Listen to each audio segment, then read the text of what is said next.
नमस्कार जय Jagannath.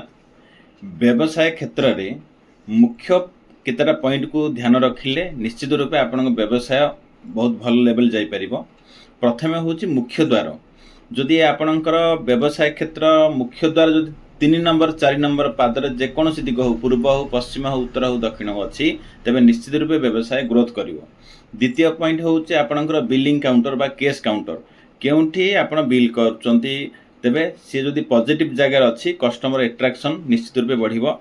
Third point होची आपणकर लिफ्ट पोजीशन कोठी अच्छी लैंड एनर्जी। फोर्थ पॉइंट आउ देवता एनर्जी चेकिंग एठी 45 देवतार एनर्जी चेक करा जाए लैंड एनर्जी चेक करा जाए। जदि लैंड एनर्जी 7000 ऊपर अच्छी तेबे जाई आपन बिजनेस गोटे सक्सेस बिजनेस हो पारिबो।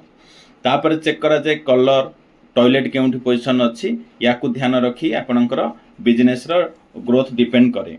बाकी आसीगला आपणकर locker position customer sitting position ए सबू 8टा पॉइंट जदि आपणकर व्यवसाय स्थली जदि सठिक अच्छी तेबे निश्चित रूपे आपण व्यवसाय बहुत ग्रो करिवो। आपण माने धीरे धीरे अन्य ब्रांड ऐड करि परिबे आगु बहुत ग्रोथ करिकि बहुत प्रॉफिट मध्य करि परिबे एवं व्यवसाय रे आपणक क्षेत्र रे आपणकर ना मध्य हे परिबो। टू द स्केल मैप निहाती आवश्यक जेंति इमेज रे देखुचंती तेबे जाई आपणकर व्यवसाय क्षेत्र आमे सठिक रूपे वास्तु देखि हबो। धन्यवाद। जय जगन्नाथ।